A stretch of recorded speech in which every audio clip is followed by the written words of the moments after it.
Looks like we're good to go. Well, good morning, everybody. Happy Monday, and thank God for the rain. We love it.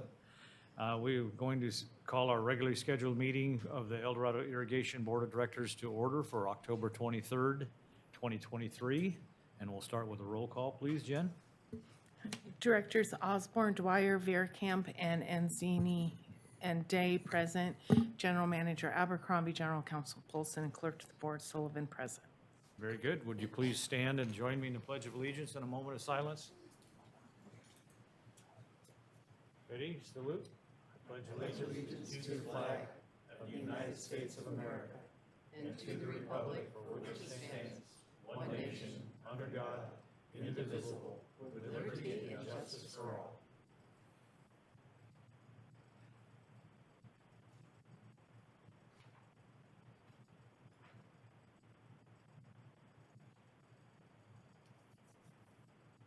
All right, thank you very much.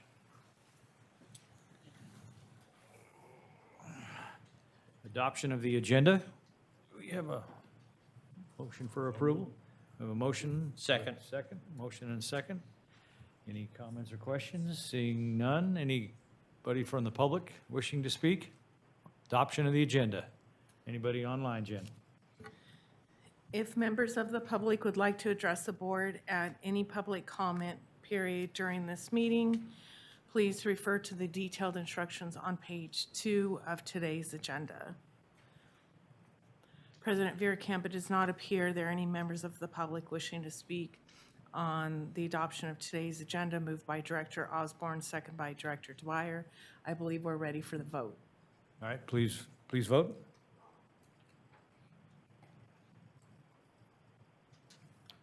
Division 1, 2, 3, 4, and 5, voting aye, motion carries unanimously. All right, very good. Communications, General Manager, Employee Recognition. None today, thank you. None today. Thank you, Jim. Public comment. These would be comments that are for items that are not on the agenda. And it looks like we have one gentleman ready to speak, so please come on up and identify yourself. Paul Raveling, former EID customer, and I dropped by to try to promote the notion of engineering as a very valued enterprise, and DID is an important engineering organization.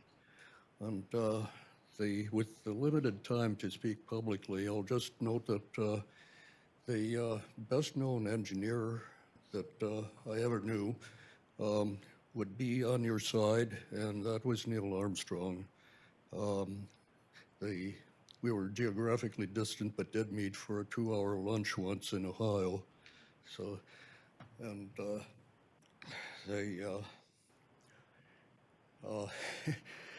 but EID's history with engineering is very vital, and I was pleased to be able to have contact with engineers in the past. I always learned something new from them, and they did the job that you need to do. And I appreciate having been in this district for so many years. I'm not anymore. I'm down in Gold River. Yeah. But I guess, without having a long time to talk, that's my message. Otherwise, I'd be describing what Neil said in our lunch conversation the one time we did get together for one. Thank you. Thank you, Paul. Anybody else wishing to speak in public comment? Jen, anybody online? President Veerkamp, does not appear there are any members online wishing to speak. Okay. Communications, General Manager, Jim? None today. All right. Clerk of the Board? None today, thank you. Shucks. Board of Directors? Seeing none, we have a LAFCO meeting on Wednesday night. The agenda's not out yet, but if I get it while we're here today, if there's anything interesting, I'll let you know. We're ready to approve the consent calendar. I'll move to approve with a comment. Okay. I'll second it. Motion and a second, and comment, please. Yeah, I just want to recognize Doug and the vegetation management team for their success in applying for and receiving a CAL FIRE grant of nearly $800,000 to do fuel management along the canal. It not only protects our assets and resources, but it also helps protect the communities that are generally above that location. And I think it's really important to recognize how much effort EID puts into fuel management, both along the mains through Camino and along the canal and around our Weber assets. So thank you, Doug and company. Okay, very good. Any other comments or questions? All right, public comment on approval of the consent calendar. Seeing none, anybody online? If members of the board, if members of the public would like to address the board, please refer to the detailed instructions on page 2 of today's agenda. President Veerkamp, it does not appear there's anybody wishing to speak on the approval of today's consent calendar, moved by Director Dwyer and seconded by Director Anzini. I believe we're ready for the vote. Okay, please vote.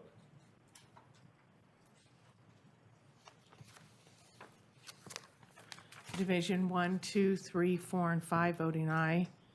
Motion carries unanimously. Okay, thank you very much. We're now through that part of our agenda, and we're ready for information items. Office of General Counsel, Elizabeth, I believe we have a report. Yes, thank you. Good morning, Elizabeth Leeper, Senior Deputy General Counsel for the district. I'll be introducing this informational item, and then I'll be turning it over to our lobbyist, Bob Reeb of Reeb Government Relations. So this morning, we'll be providing the annual legislative report to the board. This particular legislative session, our lobbyist, Reeb Government Relations, actively monitored and engaged in lobbying in over 50 legislative bills of interest to the district. That legislative session is now complete for 2023, and Mr. Reeb and his staff prepared the 2023 annual report, which is included in the board packet and provides additional detail regarding the legislative bills that we actively monitored this session. And I'm going to turn it over to Mr. Reeb, and he can highlight some of the items of interest. Thank you. Mr. President, Yes, sir.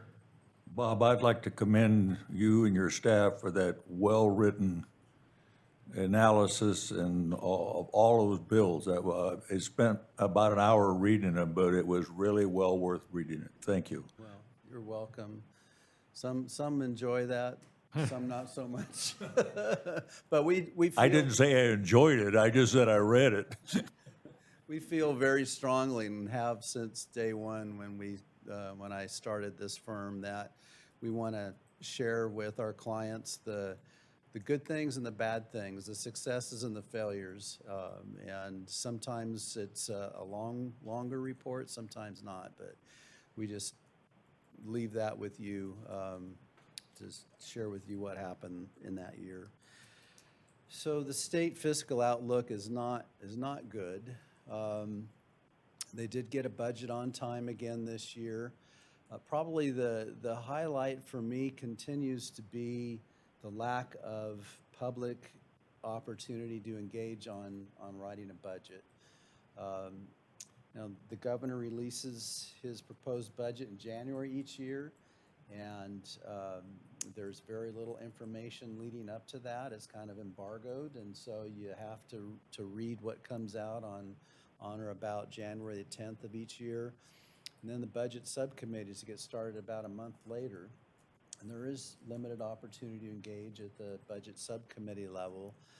The budget subcommittees run through March and April, and then they kind of take a little break until the May revision is released in May. And that's when really the discussions in earnest occur, but they're typically between the Newsom administration in this case and legislative leadership, and that happens kind of behind closed doors. Budget subcommittees have gotten to the point where they're not really wrapping up their work. The full budget committees don't have hearings except for one. The budget bill's released 3 days before it's voted on, and there's no opportunity for amendment. And then the legislature typically meets its June 15th deadline. And then there's another couple of weeks where the administration, legislative leadership, again, behind closed doors, have conversations to try and close out any remaining differences. And then the second budget bill is released 3 days before a vote on it. So the old days where we had weeks of conference committee hearings, the opportunity to meet with conferees and really try and hash out differences or try and achieve some increases in a budget, those days are gone. So it's a bit frustrating of a process, particularly when there's a deficit that they face like this year, $31.7 billion, because you just don't know where the cuts are going to end up falling. And what we saw in the water area was the governor in his May revise had promised a funding in the prior years that he now took away. And so we see that too, where there's these climate packages or water packages over multiple years. But a current legislator can't promise or commit a future legislature to funding. So when they come out with $8 billion for climate resilience package, it doesn't mean anything except for that one fiscal year. And so we saw a lot of what we thought were gains in the 2021 and 22 budgets were pulled back. And indeed, if I can go to the next slide, what we saw in the governor's May revise this year was several $100 million for water recycling and kind of traditional groundwater recharge funding and different things like that were removed from a prior promise. And the direction is to place a climate resilience bond on the ballot next year. And it looks like if there is a climate resilience bond, it will be on the November 2024 ballot. There's two principal bills, SB 867 by Senator Ben Allen, who is chair of the Senate Environmental Quality Committee. That's the Drinking Water Policy Committee in the Senate. He's from down in Torrance area. And then we have AB 1567 by Assemblymember Eduardo Garcia.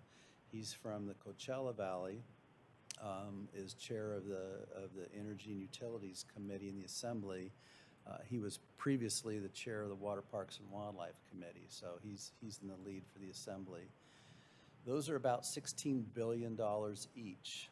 And then you have a flood control bond, SB 638, that's at $6 billion. Includes dam safety, habitat restoration, and significant investment for levees in the Delta, Northern California, things like that.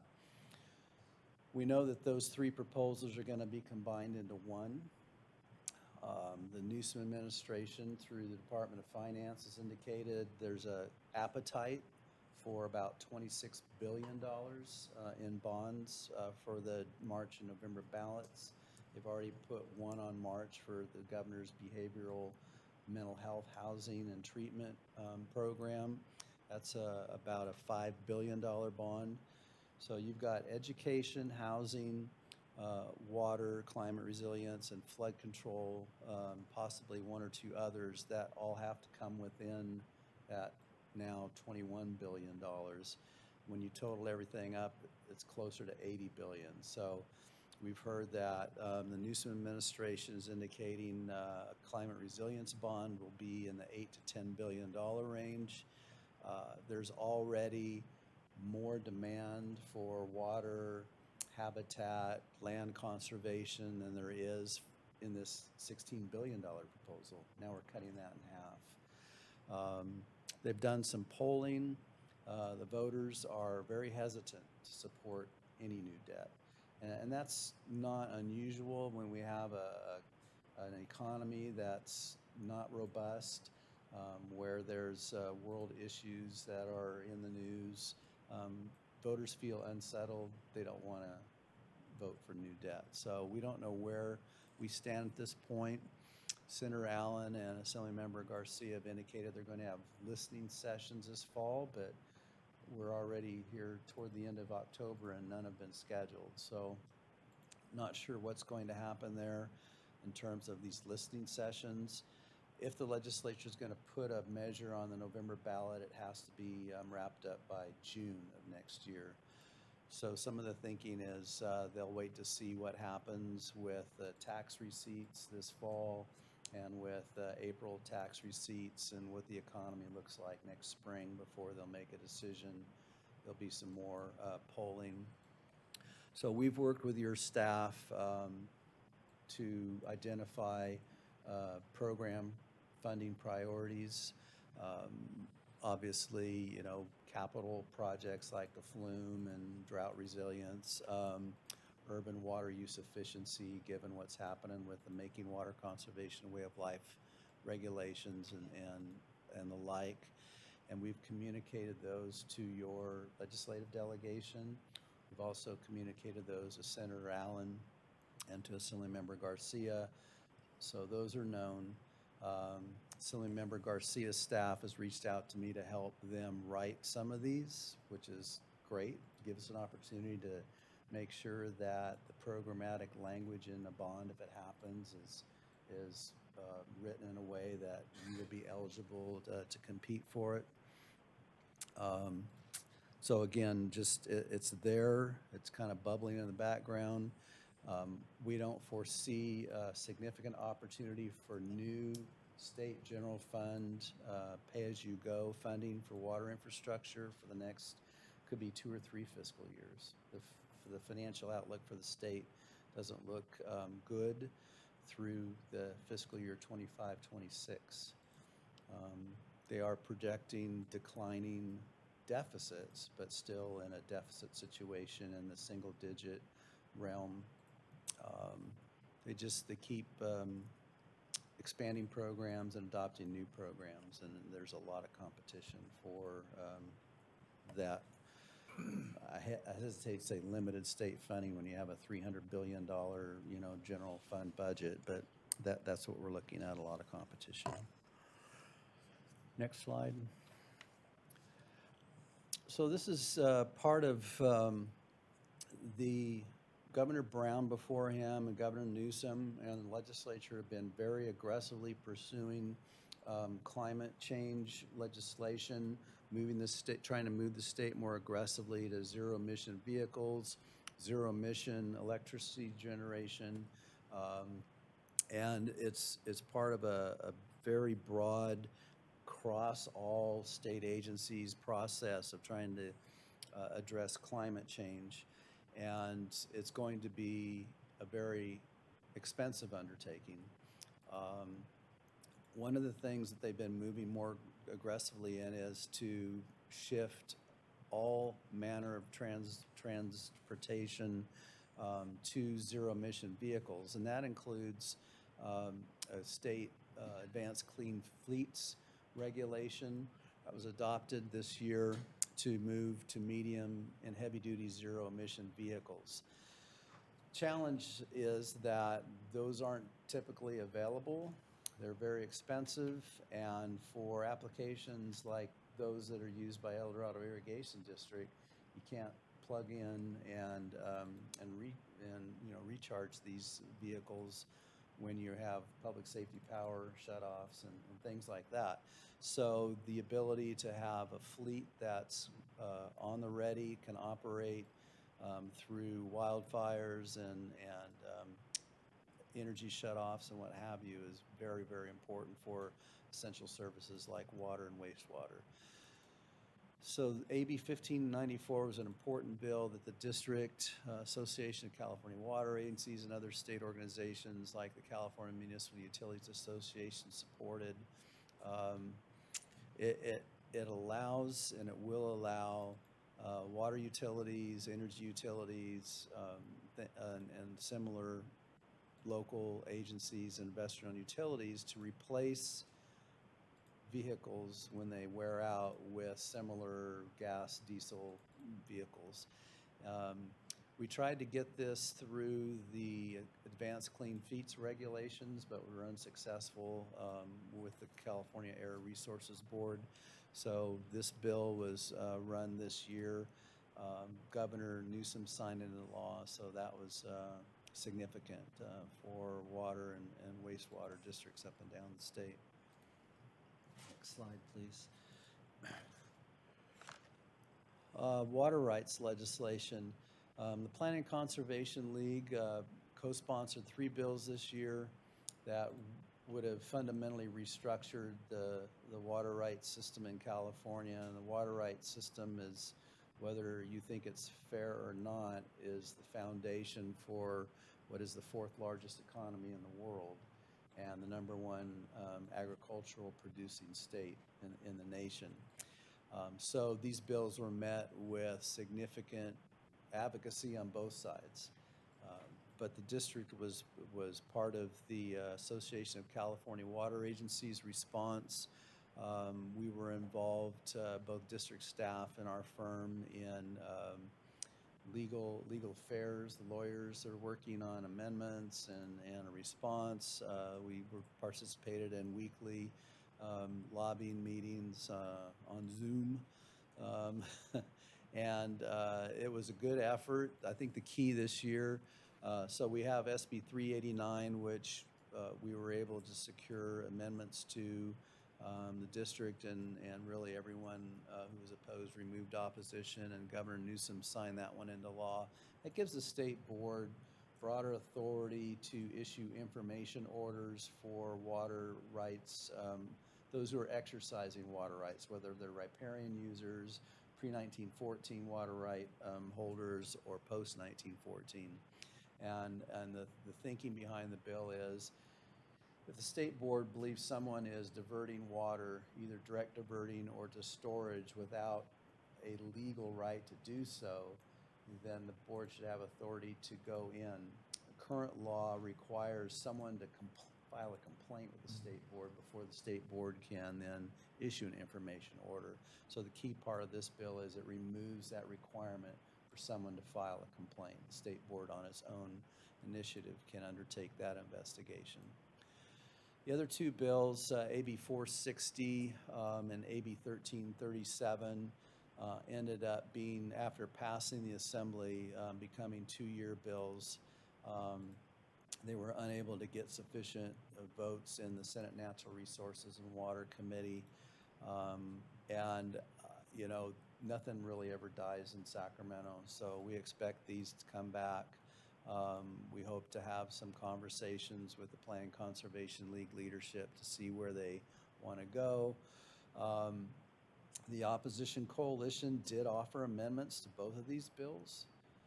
AB 460 in particular was in response to the Shasta River Water Association violation of a curtailment order.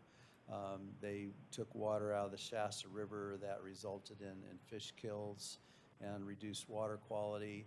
They did so because they were trying to save cattle, their herds, and they could do so because the fine ultimately for violating that curtailment order was about $4,000, and to them it was an economic decision.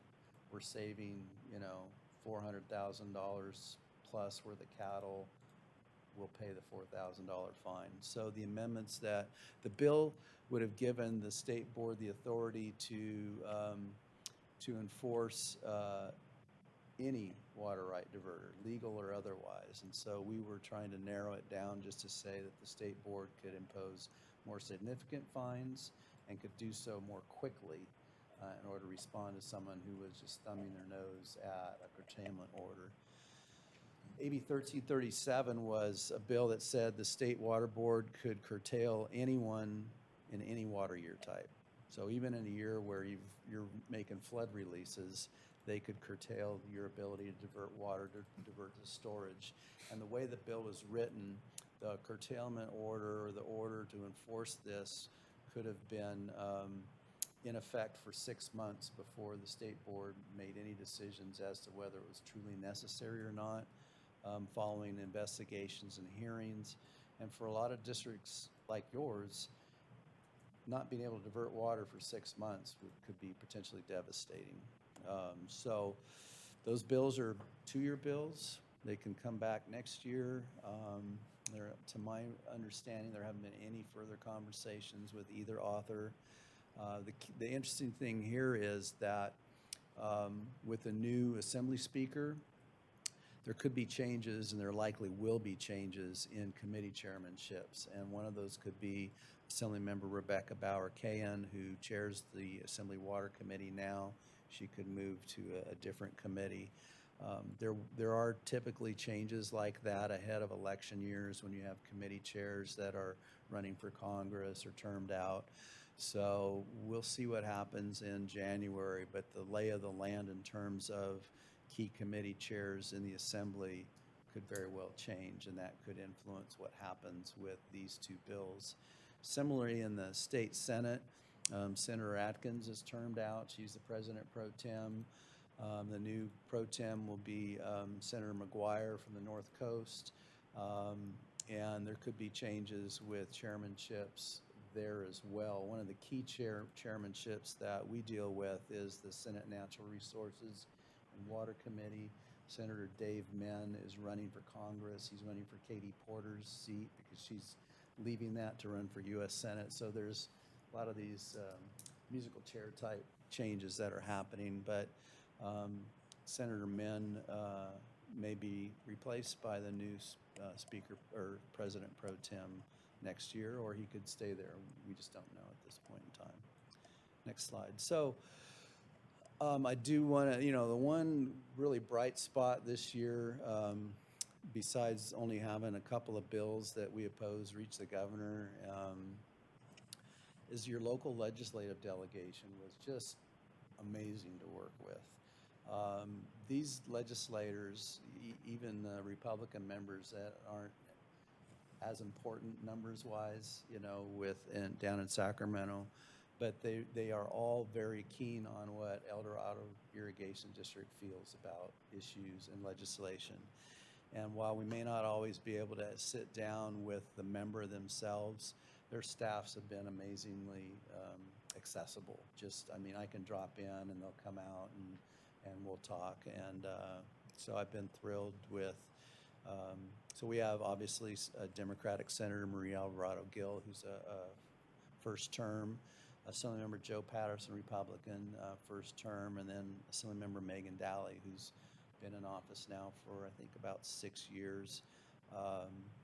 And they fairly consistently voted with the district's positions all through the year. So we look forward to continuing to work with them.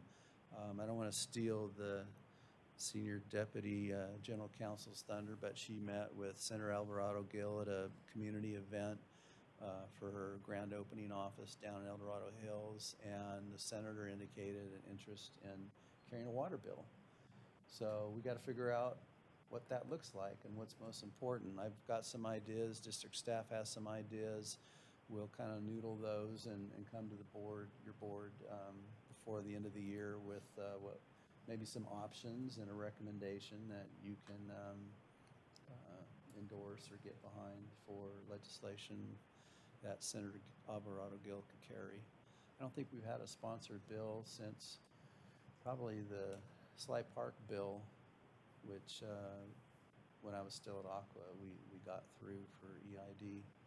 That was 2004, so. I remember it well.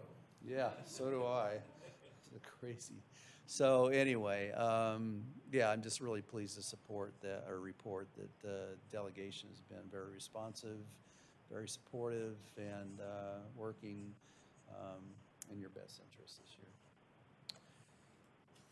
Any questions that I can answer or respond to on either the written report or what I talked about? This isn't your area of normal expertise, but where do we sit with Sykes Reservoir? Is any idea? Yeah, so they submitted their water rights permit applications to the state board. The state board has been reviewing those. They haven't set a hearing schedule yet, but they've completed their environmental review, and that's where they are right now to try and get the permits from the State Water Board. They're hoping to break ground, I think, in 2027. So this next period is. It's only 23 years after the bond was passed. Well, yeah, the bond was passed in 13, 2014. no, I mean, 13 years after. Yeah, so it's moving forward. There's two exigent issues that really are going to affect whether that reservoir is ultimately built in terms of the participating agencies from Southern California. One is the Delta Conveyance Project, whether that big gulp, little sip option will be available, because that's important for reservoirs like Sites Reservoir in terms of releasing water to move through the delta to the south. The other is the subsidence impacts to the California aqueduct below San Luis Reservoir to the pumping plant at the Tehachapi's is negatively affecting the ability of the state project to move water. This year, if with full supplies available, 100% contract available, they're only able to move about 80% of that because of subsidence impacts of the aqueduct. So when you look at spending, 4 or 5 billion for Sites Reservoir, 16 to 20 billion for the Delta Conveyance Project, an unknown amount to fix subsidence, it starts to get a little expensive. And so there's a lot of unknowns, and that's not unusual for California water, but that's kind of the Sites Project State Board water permits right now. Just a comment on, I forget the bill, but put my old CAL FIRE hat on. We would run multiple fires, and I've talked to other guys in the emergency services world. Brian would be, I think, supportive of this, but we would run 24 to 36 hours initial attack, and there's not a battery pack in the world, and it's gonna run pumps and engines and everything else and last for 36 to 48 hours. It is absolutely ridiculous to expect emergency services vehicles to be zero emission. Well, enough said. How do you really feel about that, Director Osborne? What's that? No, how do you really feel about that? Totally agree. Any other comments from board, questions? Seeing none, do we have any public wishing to speak relative to this item? Seeing none in the room, Jen, anybody online? If members of the public would like to address the board, please refer to the detailed instructions on page 2 of today's agenda. President Verkamp, it does not appear there are any members of the public wishing to speak on information item number 7. All right, thank you very much. Bob, thank you very much. We appreciate it. Great update, and we'll see you soon, I'm sure. All right, that ends our information item. We're ready for action items. Action item number 8.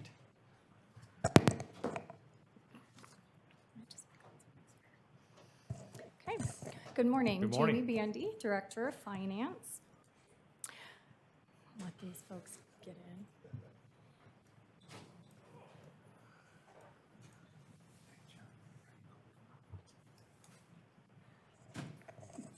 Okay, good morning. We are here this morning to once again review our water and sewer revenue study. We're having a sidebar conversation. That it's freezing in here? It is fine. Little refrigeration. It's keeping us all awake. Okay, next slide, Jen. Okay, just some previous board action this year for the cost of service study. As you know, we are working through an updated one. Our last cost of service was in 2020. We've had 3 board workshops this year, June, August, and our last meeting in October. Next slide. During the October 10th board meeting, we did present the cost of service analysis as well as the rate design analysis, and board reviewed the proposed rate increases for all customers. During that workshop, the board did have some concerns with the proposed increases for our agricultural rate customers. So we made some updates to that, and we'll be taking a look at those today. The summary of issue today is that we are looking to the board seeking acceptance of the cost of service study, as well as approval of the Proposition 218 notice. So again, just some background information that I previously alluded to. We did look at the proposed rate increases for all customers at the October 10th board meeting. Some of the concerns for the rate increase for the agricultural water use rates were that they weren't consistent with the board-adopted principles. At that meeting, board directed staff to explore the use of the non-rate revenue to reduce the financial impact to the same level as the single-family residential rates. Staff did look at those rates, and we proposed to reduce the agricultural rates using the reserve account by approximately $800,000 a year rather than reallocate the non-rate revenue to other customers. Any other information? Okay, at this time, I'm actually going to invite Greg Klumpner back to the podium, and he's just going to briefly go through the information really that was presented at the last board meeting, as well as the changes to the agricultural rates.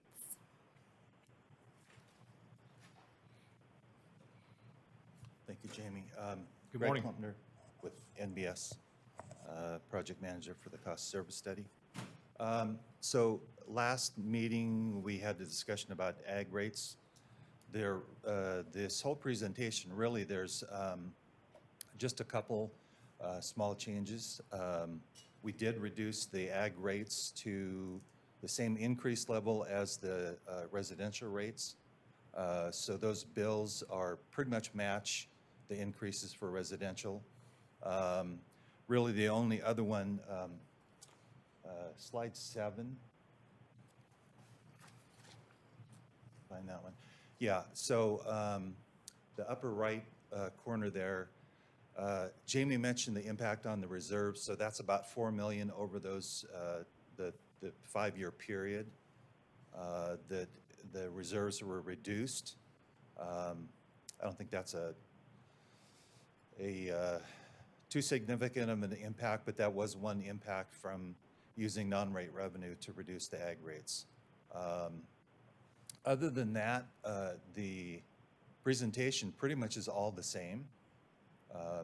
There was a slide for the impacts on there was one with 4 different slides for the customer bill impacts. Yeah. It's down towards the end.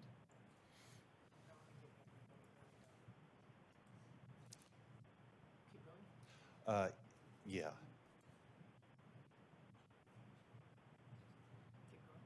Yeah. Bill comparisons. Keep going. Okay, let's see, one more. Okay, small farms. So that was in the ag without residents. So those are now pretty consistent with the residential bill comparisons. And they just reflect the increases. So if you back up to the percent comparisons, yeah, go backwards.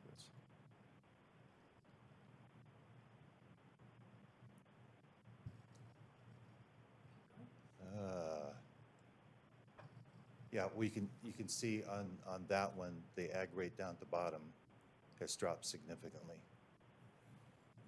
The very last line there. Yeah. Right. That one's gone down significantly.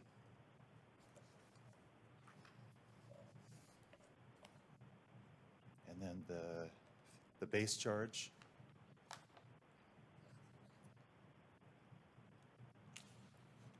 For the ag.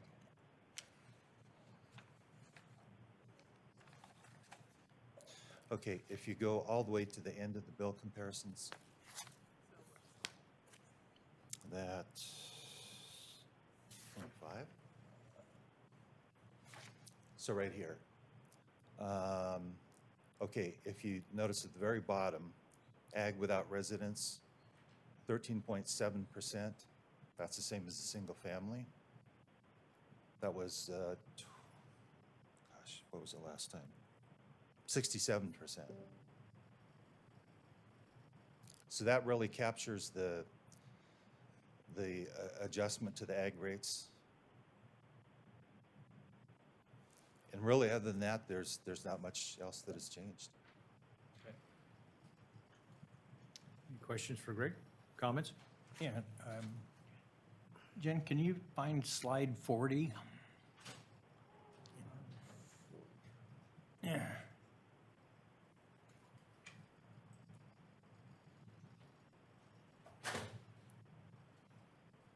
Because while I think we've done the right thing in adjusting the ag rate to be comparable to the changes in the residential rate, I'd also like to point out that the non-rate revenue is highly volatile, and it depends on primarily how much power we generate in addition to how much extra taxes we collect. And I would propose that if we have a surplus, hopefully, in our non-rate revenue, that we can then dedicate that to replenishing the reserves, which is a key component of our bond rating, and I think we need to do that. Also, in just a couple years, I think we'll be renegotiating our power agreement, which is currently with Pioneer, and not very high, not compared to what it used to be. And we need to look at other potential customers like SMUD that's going to a zero emission, and we are a zero emission, and we have the capability of transmission. So just saying that our future should be looking at replenishing the reserves using non-rate revenue, primarily power generation when it exceeds our forecasted amount, and move that into the reserve account to help our score for when we go out to new bond issues in 2024 and beyond. Director Dwyer, is that direction to staff or is that a motion? I don't know. I hate. I think direction is great, thank you. I think, directing staff, because again, it's so highly variable that I don't want to lock us into a position that's not tenable. So I think this chart is the one, while it doesn't really address ag, it addresses the vast majority of our customers. And again, this, all those other charts and the bars and the reserves and all, this is the one that matters to people that are our residential customers. And I think this is the point we need to say, while we don't enjoy having rate increases and we don't have any personal stake in the game, for the good of the organization, I think we need to do this. And I think we need to do this as our PR department's been pushing the need for infrastructure repair and replacement that has been not up to the level that it should have been over the past many years.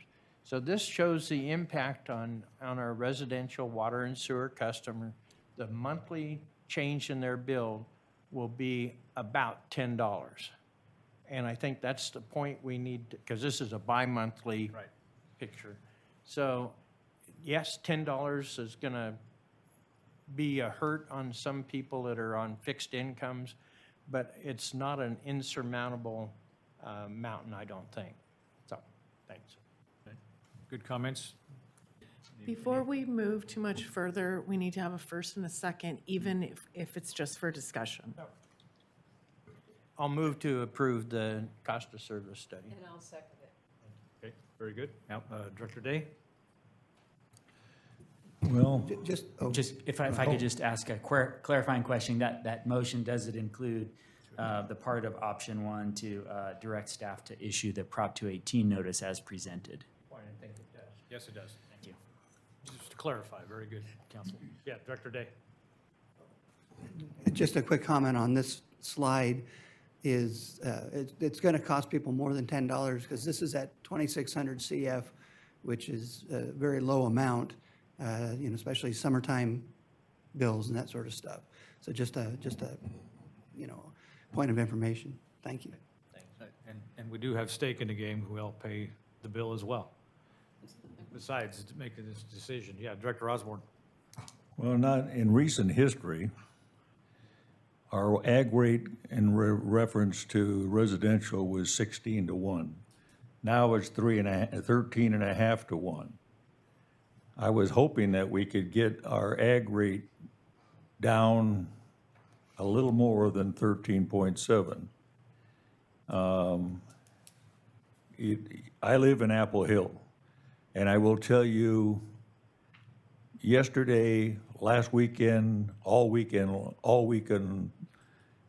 during the week, there's cars that are bringing enormous amounts of money into the coffers of this county, and it employs a hell of a lot of people. So I'm hoping that we can do something to mitigate this 13.7. I don't want to pay it as a residential, but I know we have to do it because of the infrastructure needs of the district. But I'd like to see us work on a little more reduction in that ag rate. We were 16 to 1, now we're 13 and a half to 1. And it's a huge impact to agricultural. Okay, thanks. Jim? Just to be clear, the board made a motion, or Director Dwyer made a motion, and Director Anzini seconded. If the board approves this, we'll be proceeding with the proposed ag increase of about 13%. So there won't be any more reworking that at this time. It'd be the next cost of service study. Any other comments or questions from the board? We'll go public input. Okay, just for the record, I wanted to clarify that this is action item number 8, option 1, accept the cost of service analysis and issue a Prop 218 notice, moved by Director Dwyer and seconded by Director Anzini.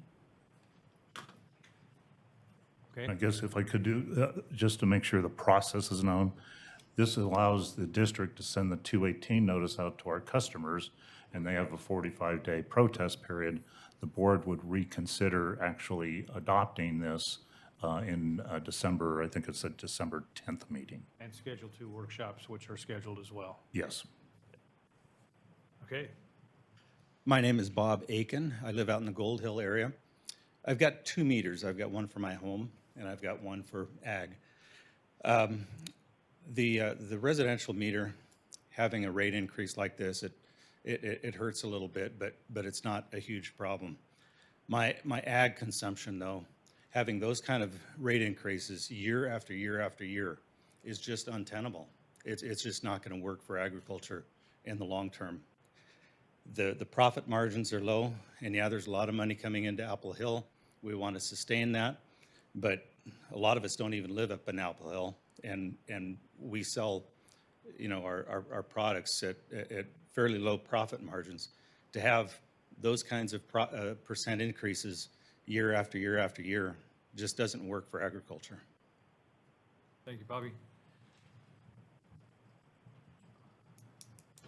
I know you're not shy, Michael. Come on up. Good morning, board, staff, council. I had to make my notes in a larger font so I don't have to keep switching my glasses out. But that's about as much levity as you're going to get today, because this is a pretty serious topic and it has pretty far-reaching consequences. So Michael Rinaldi, Farm Bureau, on behalf of farmers and their families. Your action today to move forward with accepting the cost of service study and proceeding with your Prop 218 process as required by government code. I want to say that we appreciate your efforts to integrate the ag stakeholders in this process. And, you know, your guiding principles are a delight to see actually in your report as part of this proceedings, and so thank you for doing that. You know, you did a very, very good job, in my opinion, of documenting your cost of service study. And that can be very helpful should you get a challenge down the road. It will show that your actions were based on information and defendable. With the public, however, I think it's going to be a slightly different process. Folks aren't going to sit well with the cost increase. And as you heard, it has a pretty significant impact on agriculture that we want to continue to be mindful of. You know, if it were me, I would hope for your option 3, but I don't think that that's likely, and I don't think that that's prudent, because I do think that you have information sufficient enough to justify your actions and make your case to your constituents. But good luck with that, and the timing is going to be unusual during the holidays, so you know that's going to take some scrutiny by the public as well.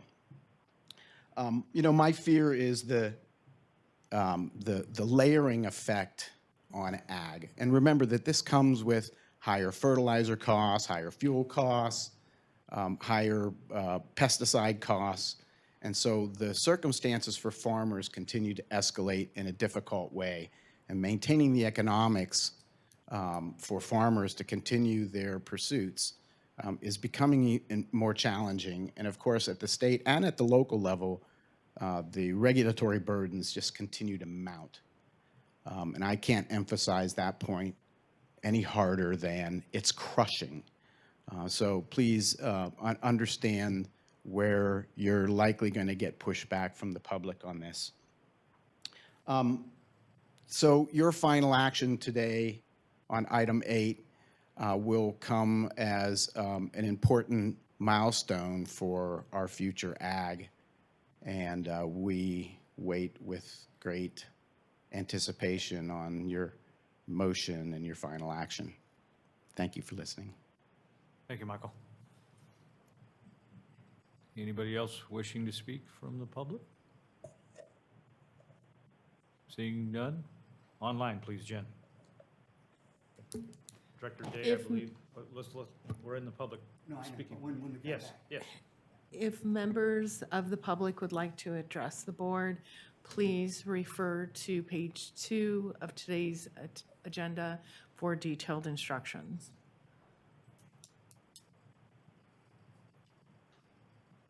President Bierkamp, it does not appear there are any members online wishing to speak on action item number 8, option 1, moved by Director Dwyer and seconded by Director Anzini. Okay. Director Day, you have a comment? Yeah, it's been a while since I've had my prepared comments, but you know I had to do it. You know, I've tried to be thoughtful and respectful, and I think I've done okay on that, but I do feel passionately about this. And while there are parts, I should have made this in a bigger font, so too. While there are parts of this cost of service study that I agree with, it is, on the water side, raising rates too much, too fast. It's based on what we'll talk about shortly, the CIP, on the flawed premise of the need to spend too much, too fast in our capital improvement plan. On the water side, the average 12.3% annual increase every year for 5 years, which is 78% compounded, and let me repeat that, 78% rate increase on top of the more than doubling of rates over the last 10 years, is too much, too fast. There are legitimate complaints about the cost of living here in El Dorado County. Guess what? EID rate increases are part of the problem. EID is not just reacting to inflationary pressures, as some may claim. EID is and has been one of the drivers of inflation. EID rate increases have far, far outpaced both the general cost of living and people's real income increases. These EID rate increases are not sustainable. we will, without a doubt, move into, for lack of a better term, a rate death spiral. Higher rates means less water will be used. Less water used means less revenue. Less revenue, then the need for even and ever more higher rates. These water rate increases are just too much, too fast, and I cannot support them. Thank you. Thank you, Director Day. Any further comments or questions from us? I'll make one. Obviously, these type of increases aren't palatable to everybody, but unfortunately, it's sort of what's going on out there. And if our hands weren't so tied in so many ways, we could do what Director Day is talking about. But between the state, federal government, and the like, we are basically almost shooting ducks in a barrel on some of these things, and we have just got to do it, or we might as well get out of the business. I don't see that as a possibility. Certainly, I have a very deep, long respect for agriculture in this county. That's why the family came here, and there may be some impacts, moving forward, but I think we should direct staff to work with our agriculture community continually and see if there's some areas that we can have value added or do something. But I just don't see that we can not go with these proposed rates at this time and try to keep basically up with best practices. And those best practices are costing this district a whole lot of money. But we don't have a whole lot of option there either, especially when you're dealing with employees and cost of materials and so forth. So don't like it, but I'm going to support it because it's something that we have to do. So with that, Jen, I believe we're ready to call for the vote.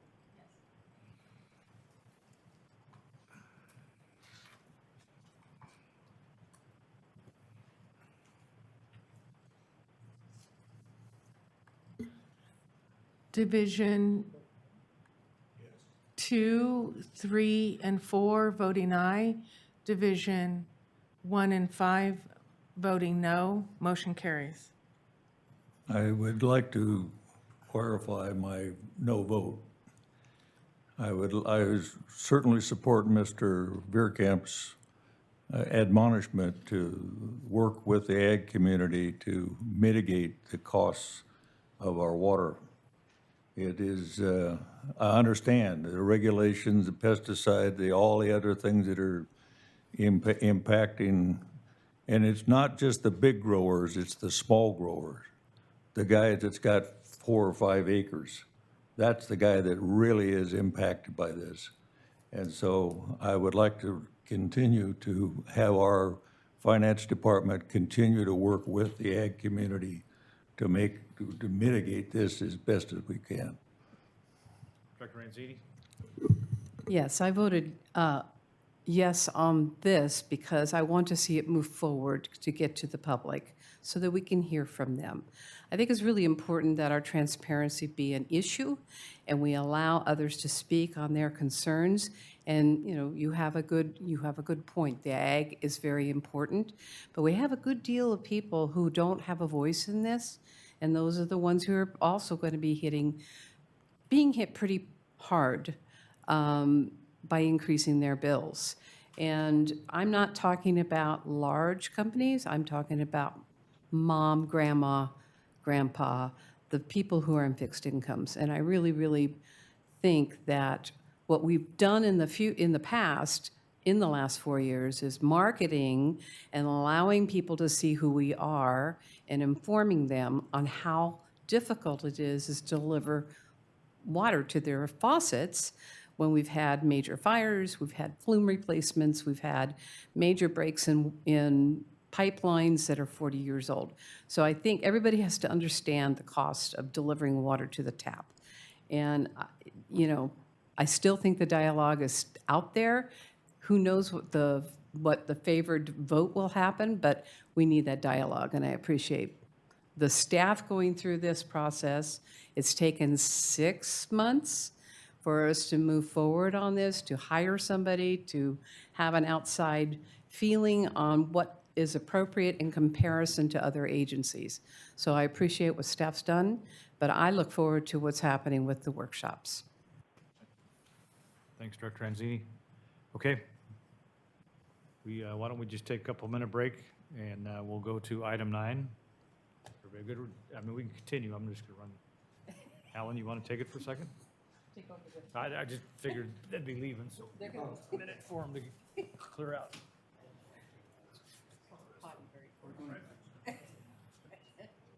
Mr. Mueller's up here.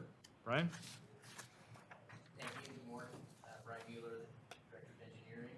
And this item is for the board consideration of adoption of our capital improvement plan for 2024 to 2028 time period. Next slide. The board adopts our CIP every year. It's a 5-year update, and just as a note, last board meeting on October 10th, we had a workshop to cover a lot of the projects within the plan.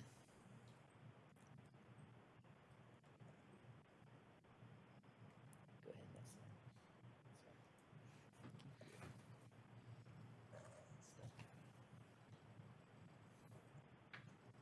slide. And this is just an overview of the plan. You can see we have 7 different areas of our CIP. Covers our FERC mandated requirements, projects within the water and wastewater system, recycled water, hydroelectric system, which primarily are flumes and dam safety type of projects. We also have some funding for recreation projects to improve our recreation services. And then we have a kind of an overall category of general district that covers a lot of our fleet and IT infrastructure as well. Again, just going through some of the larger projects in the plan, we are included about $50 million for our Silver Lake Dam replacement. This is essentially a mandate from both FERC and DSOD to repair or replace this dam. We've done some studies, and the most feasible option is a complete replacement of the dam. That is scheduled for 2027. So as you can see, some in the top left picture, some of those wooden timbers originally constructed in around 1870 are still within the dam and causing some deficiencies. Can you tell us what the replacement cost was when we did our capital improvement plan about 3 or 4 years ago? I don't think for this one we ever put in a replacement cost. I think this is one of the projects, like I mentioned last time, where we left that cost out of the plan, and that's kind of one of the impacts of why the increased plan was because we didn't know and we didn't want to put in a wild ass guess. Then I'll rephrase. What was the estimate For 4 or 5 years ago to replace this? Yeah, again, we did not have an estimate. I heard rumors of 27 million now. Is that Not valid? that I recall. Okay. We may have, I remember last year we were, asked the same question. We may have thrown out a number, but it wasn't until just recently that we've got an estimate from our engineer that's working on the project. My obvious point is that the longer we delay these projects, the more they cost and the bigger impact on the ratepayers.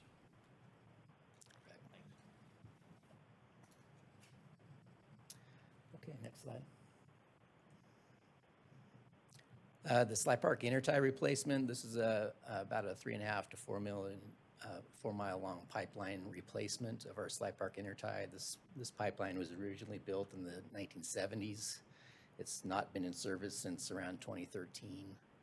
So this, when complete, will really give us a lot of flexibility between our 2 main water treatment plants at Reservoir 1 and Reservoir A. And that is nearing completion of design and environmental work, and will be ready for construction for board consideration in 2024.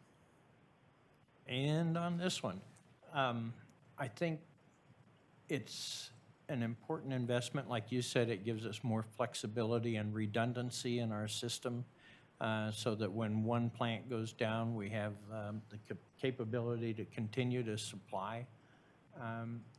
And I think it also ties into a bigger issue of our point of diversion change that we'll hear about soon. So the resiliency of our system is really dependent on this. Exactly. Okay, next slide. Just a question, that grant that we got, $10 million grant, is there any time limit on that? I believe it's 2026, correct, John? Yeah, so 2026? we've got until 2026 to use all Okay, those funds. thanks. So that complies with, if we get started with construction 2024, we should be complete by the end of 2025, I would say.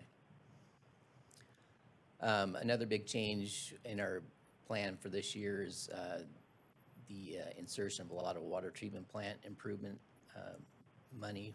We've got about $93 million inserted into the 5-year plan over the next 5 years, primarily for improvements at both El Dorado Hills Water Treatment Plant and Reservoir One Water Treatment Plant. Those are both aging facilities that really need a lot of improvements. So we've just got done with condition assessments of each of those plants, and we have a game plan for replacing a lot of those components. It costs a lot of money, that's for sure. We have a water storage recoding and replacement program ongoing that we have about $30 million plugged in for the next 5 years. That would include replacement of the floating cover reservoir at Reservoir One. This is another facility along with another floating cover where we're trying to get some grant funding to replace these type of storage facilities. We also have steel tanks in our system, a lot of steel tanks. So in the next 5 years, we aim to do some recoding and replacement projects for Tank 4, Tank 7A, and the Bridlewood recycled water tank as well. Service line replacement, about $15 million over the next 5 years. This has been an ongoing program and will continue for the next 5 years. This is one of the projects where we have actually reduced some of the cost to try to comply with the financial plan. This used to be about $5 million annually, and we've reduced that to about $3 million on an annual basis. Water line replacement projects as well, about $9 million. In the 5-year plan, we have Drop-Off Road, which the board has already approved for construction. This year, they've been focused on the 4-Bay Road water line replacement, which is nearly complete. And next year, we'll transition to Drop-Off Road, which is in the same area of Pollock Pines. And then besides that, we've got a long list of projects, but we've slated about $2 to $3 million annually for different components of our system to replace water lines. And then on the wastewater side, wastewater lift station upgrades. These are the pump stations that collect wastewater and send it on down to the wastewater treatment plants. A few different lift stations in the plan for rehab or upgrade. You can see some of the pictures of some of the projects that would like to be replaced. Indian Creek Lift Station is the one on the upper right. And I believe that's Rancho Ponderosa Lift Station on the lower left. Wastewater pipeline replacement as well, $20 million for completion of the Mudwood Force Main. The Mudwood Force Main is the pipeline in Pleasant Valley Road that conveys wastewater from Diamond Springs down to our Deer Creek wastewater treatment plant. That was about a $50 million project, started last year and will be complete next year. Strolling Hill Sewer Line, another component of that same system at the downstream end. That's in Cameron Hills Estates. As well, we have annual programs for collection system, gravity pipelines, point repairs, lining type of projects, and another force main replacement of Ponderosa Heights force main.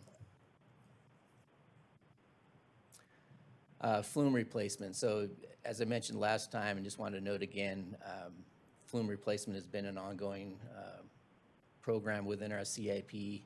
What's different this year is that we're proposing, in order to reduce the CIP to comply with that financial plan again, we're proposing to remove some of the construction dollars out of the 5-year plan. So these are 2 large flume sections within our system that What we're proposing to do is complete the design of both of these, both on Flume 45 and Flume 48, and then just kind of pause and monitor it, monitor the condition until we can get some funding to replace those. We are also have applied for grant funds for both of these, about $8 million each for both of these. So that's another point we can make to see what pans out with the grants on these type of projects.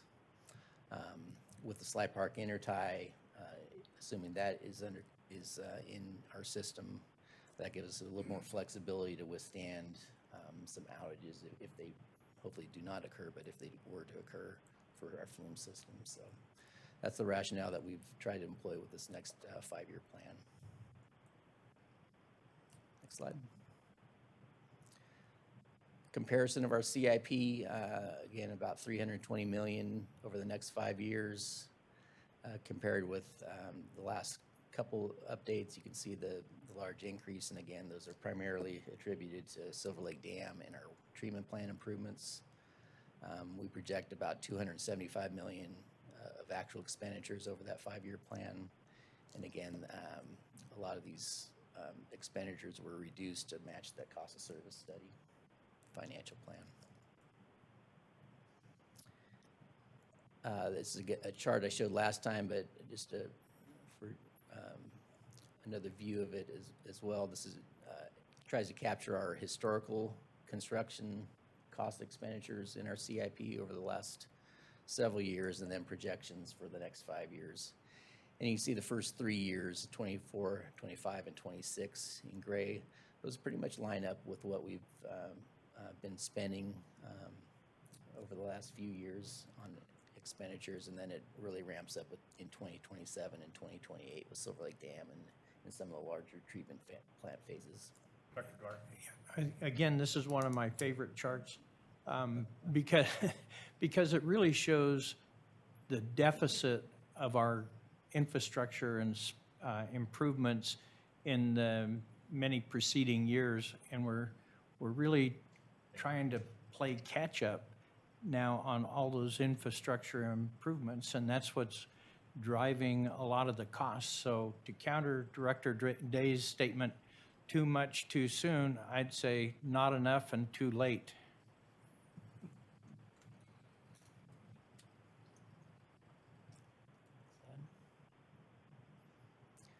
Okay, just the next couple slides, just talk to the financing of our CIP.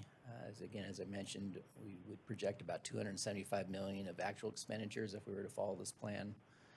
And then the large projects that I went over, some of the pictures would be funded by bond proceeds. We're projecting 2 separate bond issuances in 2024 and 2027.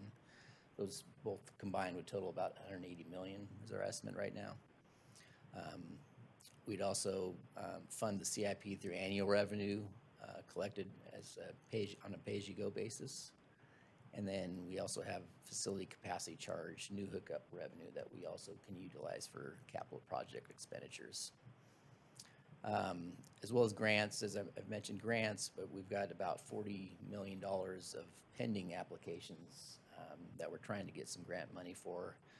And I mentioned Silver Lake Dam, flume replacement. We also have the floating cover reservoir replacement and some other fuel reduction projects as well. So we're hopeful that we get some success moving forward with grants on those. So that is it. The board options would be option 1, adopt the 2024 to 2028 CIP subject to available funding. Option 2, take other action as directed by the board. Option 3 would be to take no action, and staff is recommending option 1. Clarifying questions before we get to a motion? A clarifying Dr. question, Anzini? and I don't know if I found it here or not. I'm looking for what bonds are we paying off? Are they calculated into this? Are those bonds, I mean, we have some old bonds we're paying off right now, and that could give a different flavor of this. The financial plan that's contained in the cost of service study includes continuing paying the bonds off as scheduled. We're not doing any big prepayment of bonds. Most of the bonds fall off in 2030 35, I think, a lot of the bond payments. Yes. Yeah, we did a lot of refinancing the last 3-4 years. Okay. I just wanted to kind of get some clarity here, based on the fact that we do have some bonds, so people don't miss that fact, that we're still paying those off. Pat? Yeah, correct. Thank you. Brian, can you remind us of, there was quite a bit of work by staff and board to scrub these numbers down to the, what is it, 325 million? As I recall, didn't we scrub, or you scrub about $90 million out of that number? Is that about the right? Yeah, I described last time, I believe when staff got together to review the CIP, it was about 390 million. We reduced that by about 90 million to get it down to right around 300 million. But then some late expenditures came in, like we've got the revised estimate for Silver Lake Dam that was a little bit higher than we had assumed, as well as some other projects, so it bumped it back up to about 300. Okay, I guess the point is that we're not just blindly going forward and doing every project that's proposed. We're trying to be good stewards of the money, and those reductions actually are deferrals of like water line replacement and some of the water main replacements that are recently affecting El Dorado Hills, where we have pipeline breaks and pipes that should have been replaced now.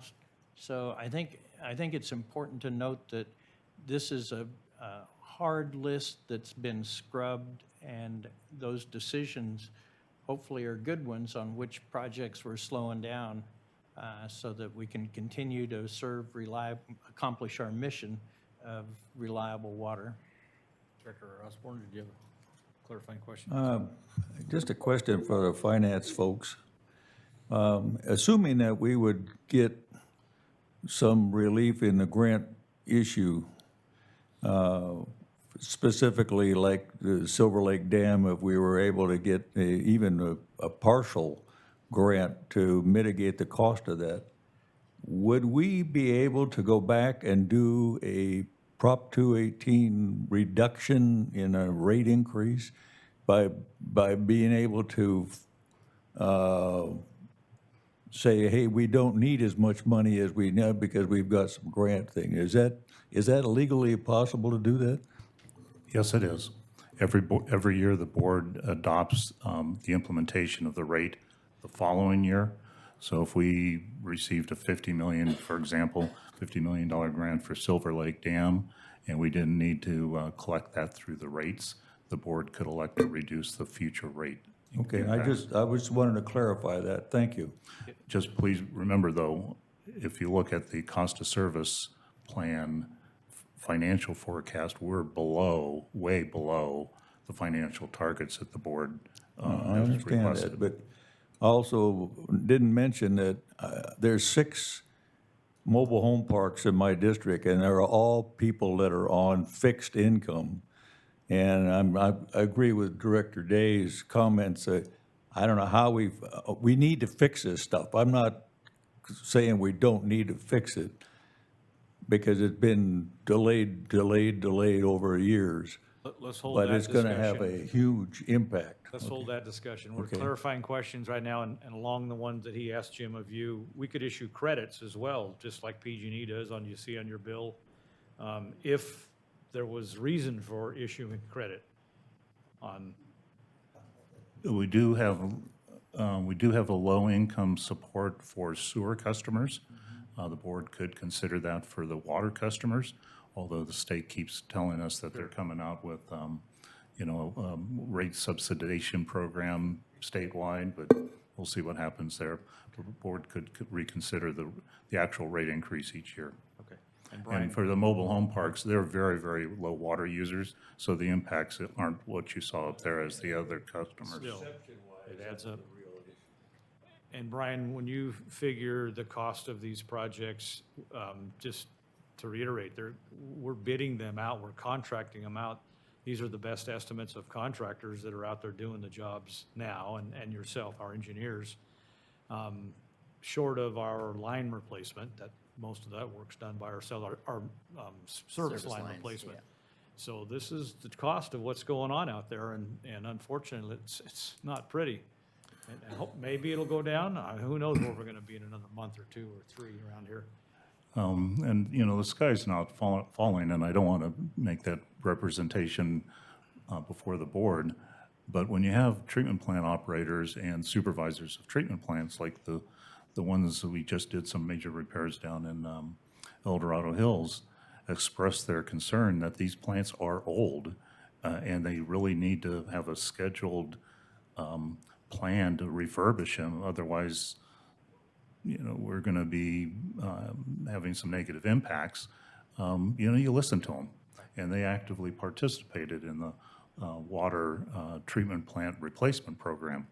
So we're not just dreaming these things up. We're getting input from the people that actually have to do the work on the treatment plants.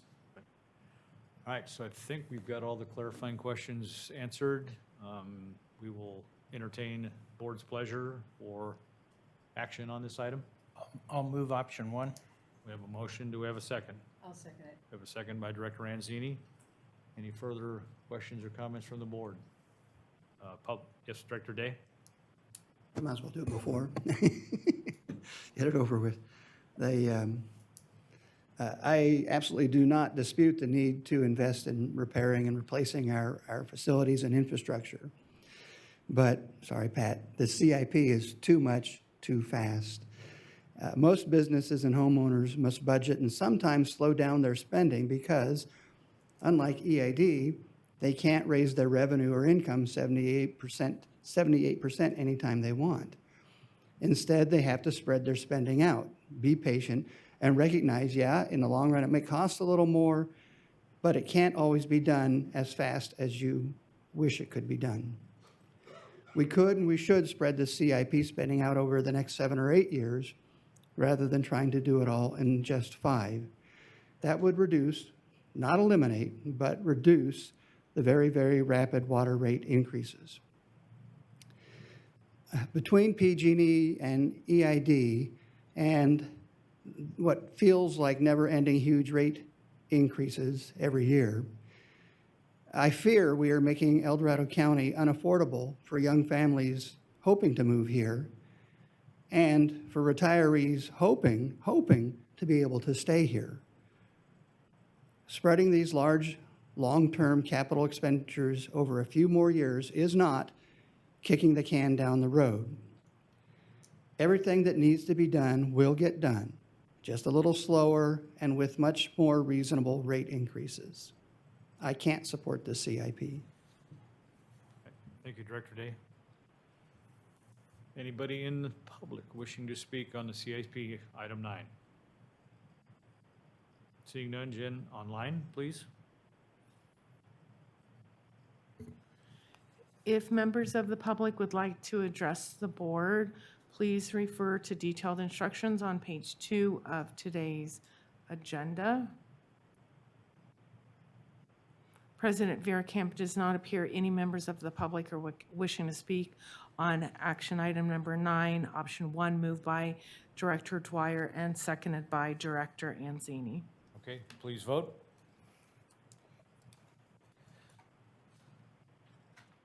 Division 1, 2, 3, and 4 voting aye. Division 5 voting no.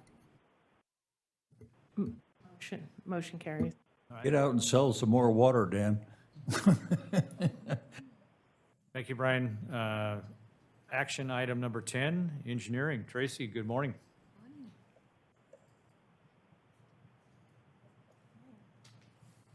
So I'm Tracy Eden Bishop, and this agenda item is for a construction contract for filter valve replacement at Reservoir. Yeah, you're gonna have to speak into the mic, Tracy. There you go. Yeah. So this agenda item is for construction contract for replacing the filter valves at the Reservoir A water treatment plant. The project was approved as part of the 23-27 CIP, and in April of '23, the board awarded a contract for pre-purchase of the valves ahead of the design being completed. As you might recall, we had a a 6-month lead time on these valves, so we needed to get them ordered ahead of time so that they're here in time for winter installation. In summary, the issues associated with this project are that the filter valves have reached the end of their useful life, and we have been experiencing some failures. Valves are generally have an expected useful life of about 20 to 30 years, and so we're right in that time frame and this is not unexpected. Another issue is that if one valve fails, we run the risk of reducing the plant capacity by 1/3, and that happening in the summer would be pretty significant. This is an aerial view of the Reservoir A water treatment plant, and you can see the filters there in red. And the next slide shows just another view of the filter complex itself. So at Reservoir A, there are 12 filters and in that complex, and they're clustered together. There's 3 clusters of 4 each. Filters 1 through 8 were installed in 1989, so they're about 35 years old. Filters 9 through 12 were installed in 98, so they're about 25 years old. So as I mentioned, they're right in that time frame for the end of their useful life. So failure of just one of those valves can take out an entire cluster, so that's where we lose that 1/3 of the treatment plant capacity. Another problem with these valves is that an entire filter has to be taken down to do any work on a valve that has some issues that need to be resolved. And we also have equipment that's down, the gearboxes actually that help drive the valves open and closed. They're down under the water level. You'll see a photo in just a second. They're exposed to water and can be flooded during a backwash cycle. So because of the age and condition of the valves and the fact that spare parts are not available anymore, as part of the water treatment plant assessment, these valves were categorized as very high-risk valves and identified for immediate replacement. Because of that rating, we requested in April that the board authorize the pre-purchase of those valves, and they are scheduled to be here in December in time for the construction window, which is January through March of '24. So this is the current configuration in just one of the filter bays, but it's similar for all 12. So at the bottom, you can see the pipe coming out, dumping water into the filter. And then up a little bit is the inlet valve, and you can see it's kind of hidden away under that platform, very difficult to get to.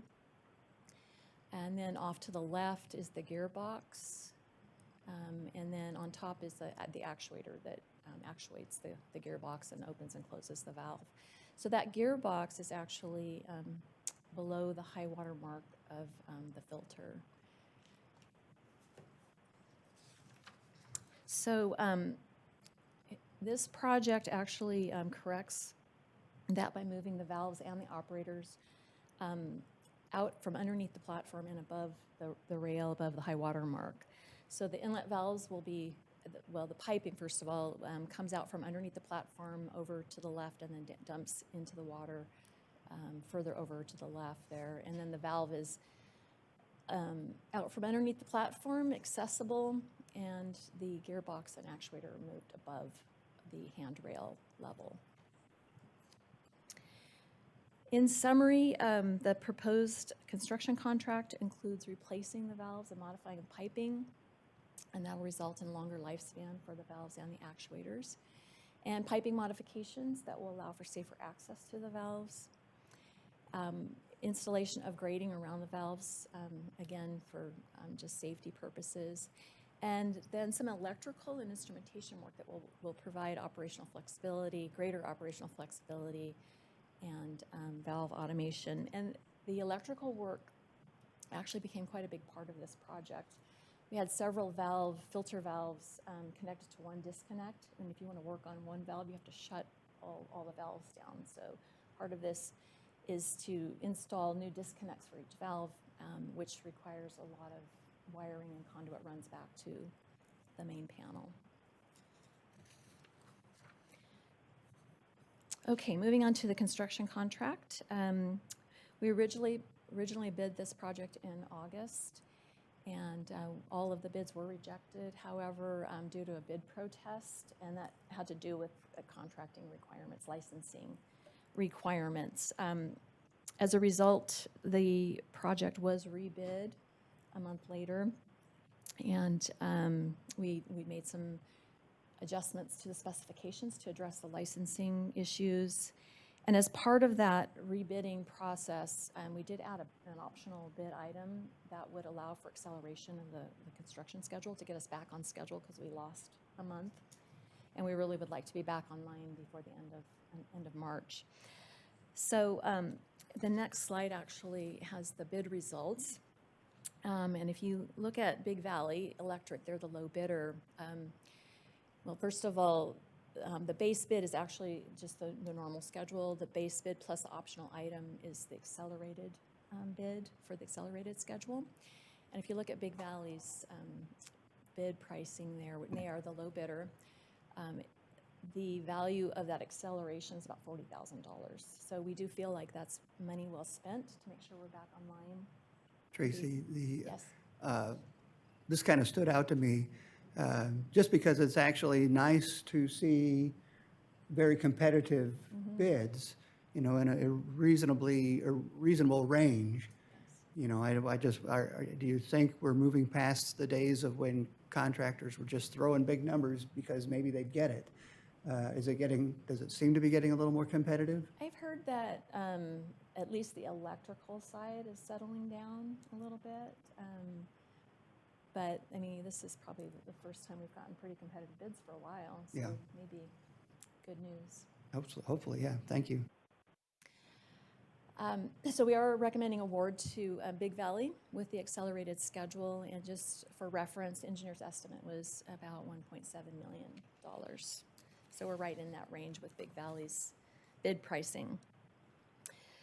The project is exempt from CEQA, and when the board approves this project, we will be filing an exemption with the county. So funding for this project was identified in the 23-27 CIP with about $1 million of expenditures. And it was that those expenditures were based on a conceptual level estimate. At that level, you know, we don't have a lot of information, so can be, you know, possible to have prices double like they have, because we're at $2 million versus the $1 million. But when you start out with very limited information and you start working through the design, the scope usually expands, unfortunately. And in this case, we added quite a few safety features, and the electrical and instrumentation was pretty pricey. But we felt like it was a good time to make those adjustments for the operators to have more flexibility in operating valves, not having to shut the filters down to take one valve out of service. Other cost factors, it's a pretty tight schedule for the contractor. They have limited shutdown periods because we need to keep the plant online. There's some pretty tricky sequencing where they take one filter offline, another one online, and just general inflationary pressure.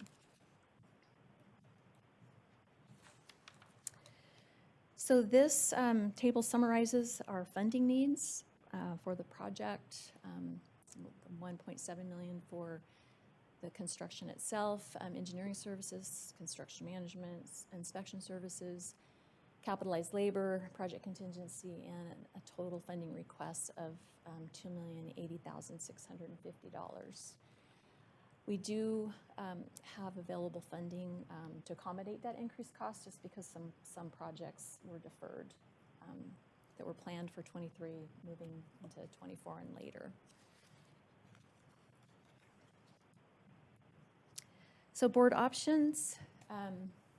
Option 1, award a contract to Big Valley Electric in the not to exceed amount of $1,707,500 for construction of the Reservoir A water valve replacement project, and authorize additional funding of $94,719 for engineering services during construction, $34,685 for construction management, $24,960 for inspection services, $26,000 for capitalized labor, $192,786 in construction contingency, for a total funding request of $2,080,650 for the Reservoir A filter valve replacement project, project 22038.01. Option 2, oh, thanks, Jen. Our recommendation is option 1. All right, questions? Tracy? Seeing none, do we have a motion? What's your pleasure, board? I will move, Director Anzini? I'll move for option 1. Okay. Got a motion? Do we have a second? I'll second it.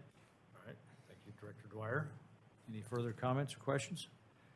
Anybody in public wishing to speak on the item? Anybody online, Jen? If members of the board would like to address the public, if members of the public would like to address the board, please refer to the detailed instructions on page 2 of today's agenda. President Veerkamp, it does not appear there are any members of the public wishing to speak on action item number 10. Option 1 moved by Director Anzini and second by Director Dwyer. Please vote.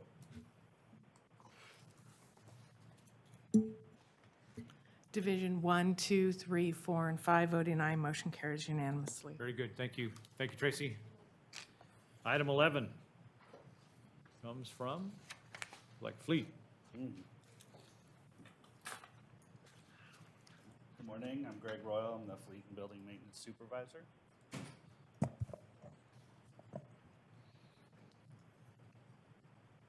Greg, I gotta ask you, I like the color combination here. Is that for the holiday or just a cool? It's just a Fleet thing now. Okay. All right, we're here today. We are asking for a replacement of 2 of our larger trucks off of our CIP. These are the final 2 here that we had for the 2024 year CIP.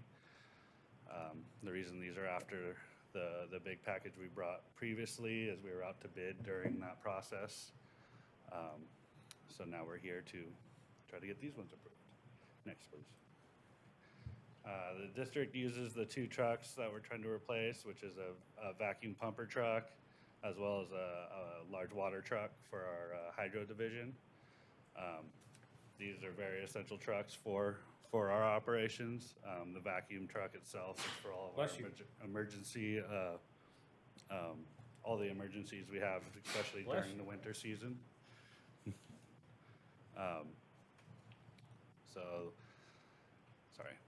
These 2 vehicles are kind of being phased out due to our emission standards that have been taking out all of our trucks basically lately. These are kind of the lower mileage vehicles, but due to the DPS that are now obsolete, we have to move to get rid of them. But with the lower mileages, we're able to sell these out of state and actually recoup quite a bit of money off of them during this process. Next, please. We went out to bid for both of these trucks. Riverview International came back, but they would only bid on just the water truck itself, and we received no bids on the pumper truck just because, it's kind of a unique vehicle. So most manufacturers, and with, the ordering banks the way they are, a lot of them are not trying to go after those types of trucks right now. Who's going to Wisconsin to retrieve it? So we did find one, which happens to be from where we just purchased another one of our pump trucks from, and they had it built and ready to go with all the same specs as what we ran. So we got very lucky, and so we worked to lock it in as fast as we could so that we wouldn't lose it. Next slide, please. Here's just a quick picture of one of our water trucks that we purchased. And so we're looking to get another one just like it. This is We use this for hydro, they use it for dust control, as well as having it back up for any safety things when we're working in the woods for fire. We have it to help and keep everything watered down if we are cutting and everything else out there in the woods. This is a picture of the actual pump truck we're buying. So this is the one sitting there ready for us whenever, if we do get it approved. Here is the breakdown. We have the HX 620 water truck. We did put a contingency in for the build. We have been seeing where the build processes are so long that materials are going up during that build process. So we have to put this in place just in case for when we do get delivery, it could be more. The Freightliner pump, the vacuum pump truck, we found that one. So it was already built, so we won't have that issue hopefully, but the total request for both trucks is $507,720. Option one is consider awarding contract to Riverview International. It's Wait, not- hold on.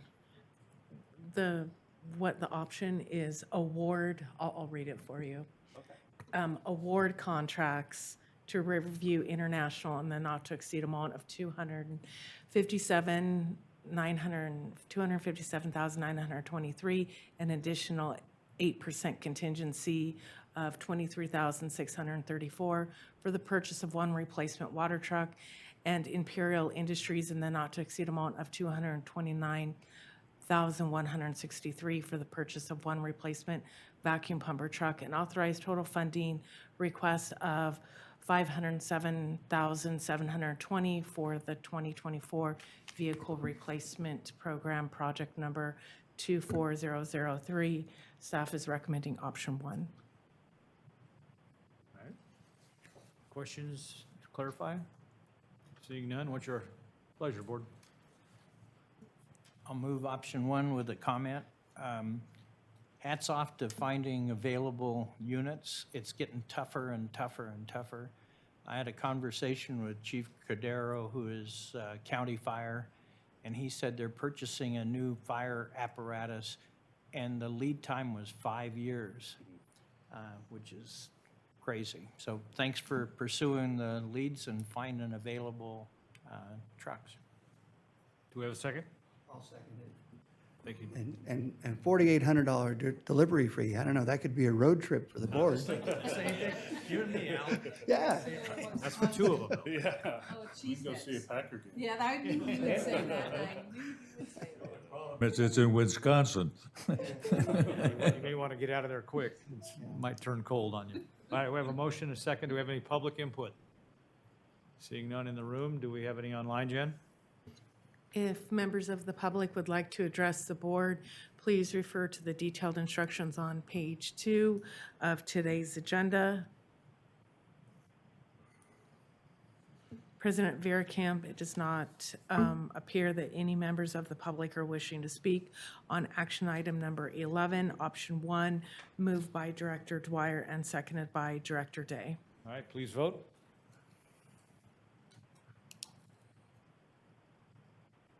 Division 1, 2, 3, 4, and 5. Motion carries unanimously. All right, we're at item 12, Office of General Counsel. Elizabeth, you're back. Good morning. Elizabeth Leeper, Senior Deputy General Counsel, presenting this item for the board today. I did want to acknowledge that Brian Deason, Environmental Resources Supervisor, has been co-managing this project with me, but I will be handling today's presentation. And as Jen pulls up the PowerPoint, today for the board's consideration is 2 change orders associated with the hydrologic modeling and environmental services in support of the additional point of diversion for water right permit 2112. And here are some of the relevant prior board actions. I did want to highlight this shows the original contract award to Zanjero. That is for the hydrologic modeling services, as well as the original contract to AECOM, which is for the environmental review process and preparation of the environmental impact report. It has been over a year and a half since we provided a substantive update to the board on this project. So I do have a bit of a lengthy presentation, but we wanted to get you updated on the status of this effort. Next slide, please. And so the project we're pursuing, it's a water right change petition process, which would seek to add a point of diversion as well as a new place of storage under our existing water right permit 2112. In order to support that project, we need to perform both hydrologic modeling services as well as environmental analyses. And today we are seeking change orders to support both of these efforts so that that project can move forward as well as associated capitalized labor. In terms of an overview, I am going to provide an overview of what the project is, just so we can all get recalibrated, as well as the status of the hydrologic modeling and environmental review efforts. I'll then go into detail about the proposed change orders, and of course, the associated funding request. So briefly, in terms of the relevant water right. So this is water right permit 2112. It currently authorizes the diversion of up to 17,000 acre-feet per year for consumptive use. It's a fairly complex water right, which involves both the direct diversion as well as diversion to storage, as well as then releases of that stored water, which can be picked up at Folsom Reservoir. Very important in terms of what's motivating this project. Despite all those moving parts of this water right, there is a single authorized point of diversion for consumptive use, which is at Folsom Reservoir. Folsom Reservoir, as we know, is at the geographic western extreme as well as the low elevation of the district's service area. So not the ideal location to have this water right restricted to, because essentially we are then doing a pumping conveyance system as opposed to the more desirable gravity-fed conveyance. And the total storage rights, we have storage rights at both Caples, Aloha, and Silver Lakes for this water right. And there's a cumulative storage allowed of just about 32,000 acre-feet. That's relevant to understanding the change petition we're seeking. And so what is the proposed change that we are seeking? This is being motivated by trying to meet our future projected water demands. I think on theme for today, the district always has to plan for the future. And in particular, our 2020 Urban Water Management Plan shows that we are going to have increasing water demands as our service area continues to build out. That Urban Water Management Plan in particular looks at demands all the way through 2045. So we're trying to position ourselves to most efficiently and effectively meet those future water demands. We believe this project achieves that by seeking a upstream point of diversion. That diversion would be at the existing El Dorado diversion dam, which is essentially at Kybers. In addition, we would be seeking to divert that water to storage in Jenkinson Lake. So it does include an element of seeking to store water under this water right at Jenkinson Lake, which is currently not allowed. Importantly, we would maintain the existing diversion at Folsom, so we're really just seeking to diversify this water right, create more flexibility, and then also utilize that upstream diversion to achieve the gravity conveyance that is more desirable. Importantly, for any water right, you can't expand the water right, so we would still be confined to the existing maximum of 17,000 acre-feet per year, but that quantity would be shared between Folsom and this proposed diversion location. And then similarly, we would be confined to that total storage, so that would be shared amongst the existing reservoirs as well as Jenkinson. Part of the beauty of this project is that we already have a conveyance infrastructure at Kybers. We do exercise other water rights at that location. Each water right has its own restrictions and how it can be utilized, which is why we need this particular water right at Kybers. But we currently divert both pre-1914 consumptive rights as well as hydropower rights at Kybers. Essentially, with this project, we would be shifting the water that is currently diverted for hydropower and we would be essentially routing that water for consumptive use. So as our demands increase in the future, hydro will have to give way to the consumptive demands. And essentially, that's where you will start to see the effects of this project, which is essentially less water will be returning to the South Fork below the powerhouse as we shift from non-consumptive hydropower diversions to consumptive diversions to meet our customers' demands. And then a very important element of this project is the ability to store this water in Jenkinson Lake. As we know, the demand for water does not always correspond to when the water is falling. And so storage is a very important element in terms of being able to grab this water when it's hydrologically available, store it, and then draw down on that storage as we move into the peak demands of summer. And so here's a little follow the water graphic for you to see how we anticipate utilizing this water. And so I will move us from right to left in this graphic. So we have the Khyber's proposed diversion. And then from there, the water can be routed for two pathways. It can be routed for essentially immediate use at Reservoir 1 water treatment plant. Or we think the primary pathway is going to be diversion to storage in Jenkinson Lake. So it can either be stored and held for future use at Jenkinson Lake, or it could be immediately routed to Res A water treatment plant. And I appreciate Director Dwyer's observance of how this fits into the Slide Park Intertie project. Of course, this depicts the two water treatment plants that Slide Park Intertie would seek to connect. And so this project, in conjunction with that, really creates the diversity and drought resiliency that the district will need for the future. So I did mention we could essentially divert Permit 212 water at Khyber's tomorrow if we had all of the regulatory and environmental processes complete. Slight nuance here in terms of there is a face value of the maximum diversion rate under this existing water right, which is 156 CFS. In order to actually route that full quantity along the pathway that I was just showing, particularly the pathway to Jenkinson Lake, there are a couple pinch points that don't allow us to get to that 156. So as part of the project, we are analyzing some potential future construction projects to essentially address those pinch points so that we would be able to convey the full maximum diversion. So in particular, there are some places along the El Dorado Canal, and then as well as you follow it through Hazel Creek Tunnel and into Hazel Creek Tunnel, the actual outfall from the tunnel, there's some improvements that would have to be made along that route as well.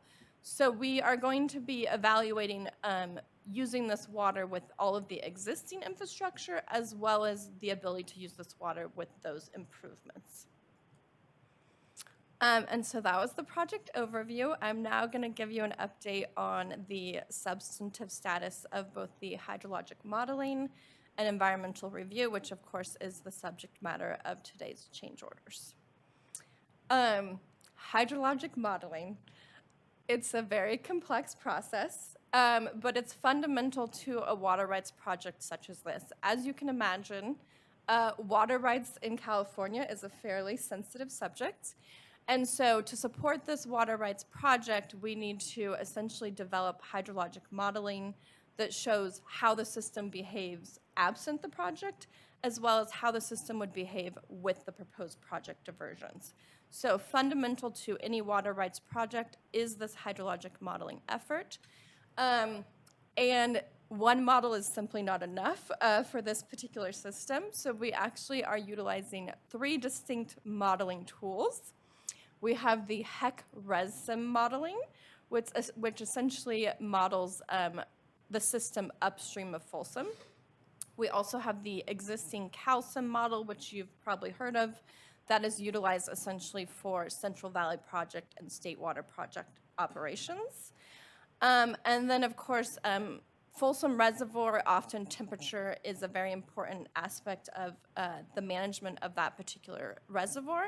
So we are also doing specifically temperature modeling to understand how this project could affect cold water pool and water temperature modeling in both Folsom and the Lower American River.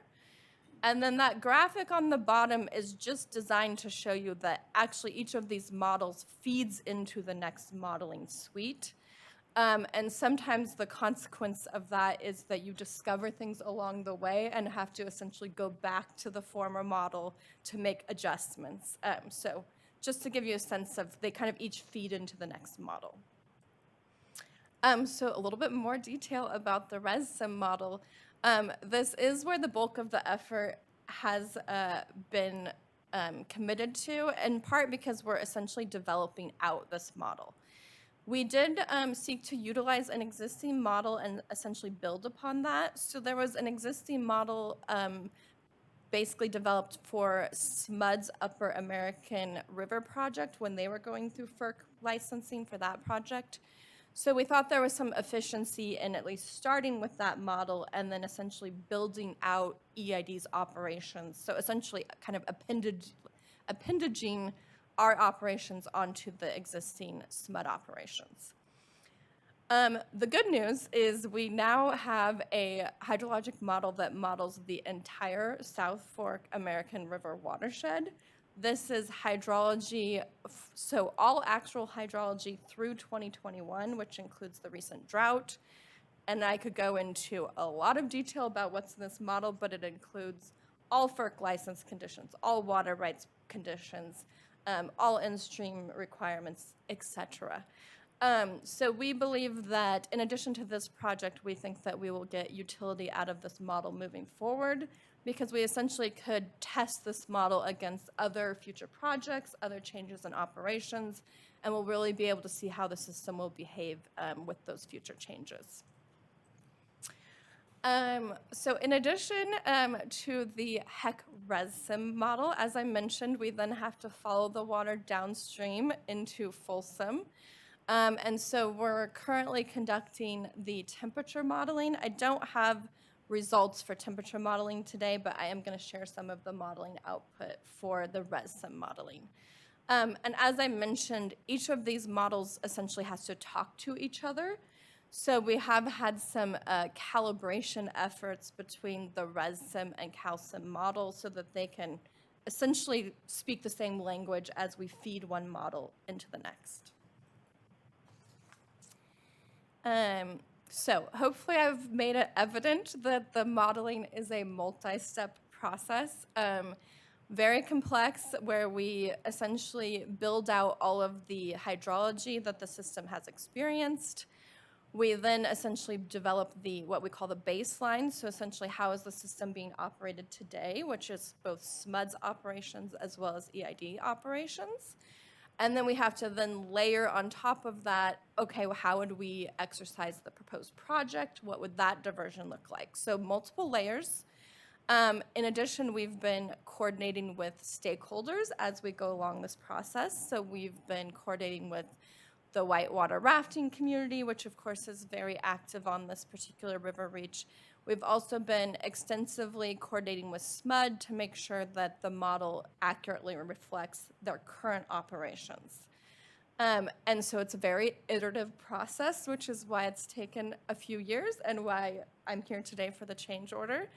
But I wanted to show some of the modeling output to give you a sense of, I think, the clear benefits of the project that's being proposed. So we can move to those graphics. So I think there was some highlighting on here. It didn't quite get captured. But so essentially what this shows, I'm going to focus you on, oh, thank you. I'm going to focus you on the highlighted area, which is one of our more recent droughts, the 2013 through 2015 drought, which I think many of us remember painfully. And this really, so essentially, the modeling will say, if this same hydrology occurred in the future and we had the availability of this water right as proposed, what would we be able to utilize that water for under a 3-year drought like we experienced? And so this really demonstrates the value of this project. What you'll see on the far right column is essentially how much water we could use of Permit 212 water in each of these years. you'll see that we're utilizing 15,000 acre feet in each of those years. That's what we actually maxed the model out because we wanted to account for some minimal use at Folsom that will continue moving forward. So this is essentially maximum use of this water right. And then what you'll also see with the kind of diversion pattern on the monthly scale, these diversions are primarily occurring in February, March. As the system is available with water, we're then moving that water over into storage in Jenkinson and then drawing down on it during this drought period. So this really demonstrates, yes, there's a need for the project, and yes, we could utilize this water. It essentially supplements the available supplies that are currently available to store at Jenkinson. Those supplies are fairly flashy. They're not really snow-driven supplies. So when we get into a drought period such as this, they just simply can't produce the amount of water we need. This will essentially supplement those available sources with this additional water supply and give us that drought buffer that we need, particularly in drought periods. And the next graphic demonstrates that as well with less numbers. So essentially, we have 2 points of analysis for all of the modeling and environmental review. We have what's called a baseline period, which is essentially current conditions, current operations, current water demands. We then have a future baseline period. That is essentially our projected water demands for 2045 per the Urban Water Management Plan. And we really needed to have both a current and future baseline to show that those demands are going to occur with or without this project. So that's going to be our future reality, whether this project moves forward or not. We're going to have increasing water demands. So the green line is essentially what Jenkinson storage would look like during that drought period with existing demands. The blue line is what Jenkinson storage would look like with those future water demands. I think you'll see the blue line, essentially we bottom out Jenkinson in a future condition. So this kind of demonstrates when those local supplies are insufficient and we essentially don't have sufficient water. With the project, with the ability to store Permit 212 water in Jenkinson, you then see the benefit of the project with the red and yellow lines, where essentially we're able to grab water in each of these years, put it into storage, and essentially we're able to kind of ride out this drought period versus the bottoming out that you see absent the project. And so I think this really demonstrates exactly what we're seeking with this project, which is have the ability to weather these multiple drought periods with additional supplies. Okay, I'm going to turn it next to just the status on the environmental review effort.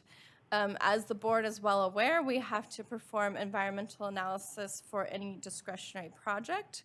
And so for this particular project, we are preparing an environmental impact report to look at the potential environmental effects of this water rights project. And essentially that environmental review has been advancing in conjunction with the hydrologic modeling. As you can well imagine, particularly some of the resources of the most interest, such as biology, hydrology, whitewater recreation, all of those are dependent on the modeling analysis for the environmental analysis. And so those have been working kind of in lockstep to advance both the modeling and the environmental review. And so our consultant teams have been closely coordinating with district staff. We've had numerous meetings between the consultants to essentially talk about what the environmental team needs for their analysis, what the modeling team can provide. So a lot of customized modeling output, So we currently anticipate that we will have a draft EIR available for public release in early 2024. Of course, there are always things that could affect that timeline. In particular, we're going to continue to engage with our stakeholders, as well as responsible agencies such as the State Water Board, the Department of Fish and Wildlife. And then, of course, there's always the potential for an ongoing dialogue about appropriate mitigation measures or even additional alternatives that we may want to examine. So I'm going to get to the change orders. So in terms of what we're requesting today, I'll try not to go too much into the weeds, but there's been a lot of things that have affected the scope and detail necessary for both the hydrologic modeling and the environmental review. So as I mentioned, there's been numerous meetings between technical staff as well as meetings with stakeholders. Those meetings have gone above and beyond what we originally anticipated in terms of just the number of meetings necessary. So we are asking for some additional funding to carry that effort forward. I also referenced this idea of the future baseline. So originally, I was hoping to keep this project simple in terms of one baseline, one project. But of course, it became evident that we really needed to capture those future water demands that are going to occur. And we kind of had to put them in the future baseline because otherwise the only place they can live is with the project, which would not be accurate. These are demands that are going to occur regardless of our project. And so we did have to build out the future baseline condition as well as essentially a future project with those same future demands. So additional level of effort there. And then I also referenced, we're trying to model essentially two different operational regimes that could occur. So there's the existing infrastructure operational regime, how would we operate essentially tomorrow? And then we also wanted to make sure that we were reflecting operations if we do make those infrastructure improvements to get to the max rate of diversion. So we wanted to make sure we're covering our bases with kind of all possible operational regimes that could occur. There's also been, as a result of coordination with SMUD, we actually had quite a change to the existing UARP modeling. So originally we thought we could kind of just take the UARP modeling as is, build on EID operations, and not really have to tweak the UARP side. In fact, in talking with SMUD, some of the assumptions that were built into that model simply are no longer accurate. It originally assumed that they were making discretionary releases for power production, and SMUD said they've really moved to a more conservative operation where they're largely holding storage to make sure they can meet in-stream obligations. So to make sure we were accurately reflecting those current current SMUD operations, we had to kind of change the modeling approach pretty significantly. I call it a rinse and repeat, but we essentially have to run the model once, see how the old assumptions would have essentially ran SMUD, and then we take those and essentially calibrate for how they would operate with just in-stream obligations. So it essentially doubles the modeling runs where we have to basically run each model twice through the UARP side. So quite a bit of additional effort there. And then I think as I referred to, there's just been some tweaks in terms of getting ResSim and CalSim to have complementary assumptions and kind of perform together in a logical manner. So with all of that, we are requesting a change order today of approximately $76,000 for those additional hydrologic modeling efforts.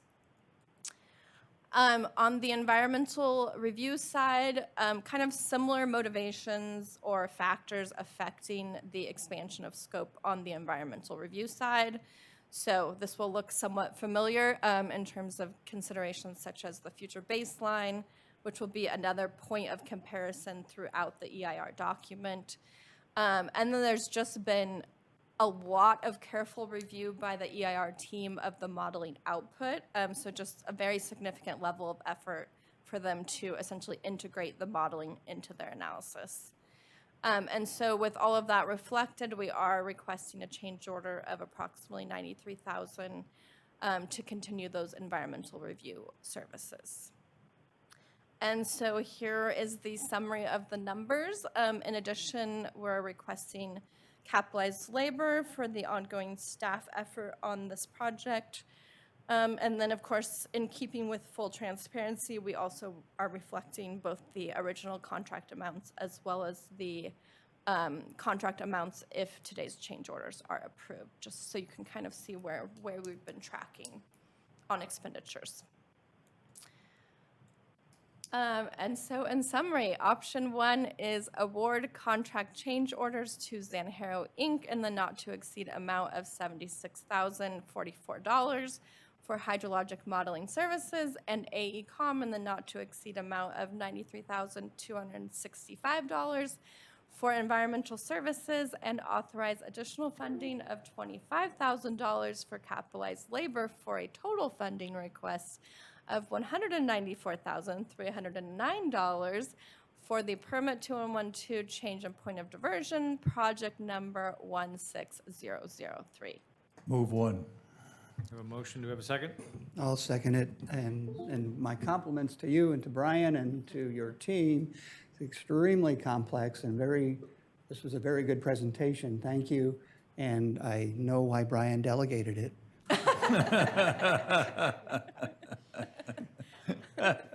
It looks like there should be also a benefit to the recreation in Sly Park by keeping the water levels up more in a constant manner. Director Dwyer? Couple of questions. One is, how does this correlate or interface with the hydrological studies that our El Dorado County Water Agency is doing? Figured that question would come up. I can take that one. We did actually recently meet with County Water Agency staff to get more information regarding the project that they're pursuing, which is their water reliability project.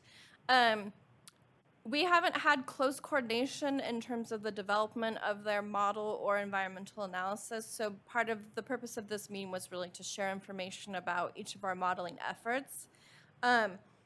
I only have a rough understanding of all of the assumptions that went into their model, but my understanding is that we're looking at two very different things.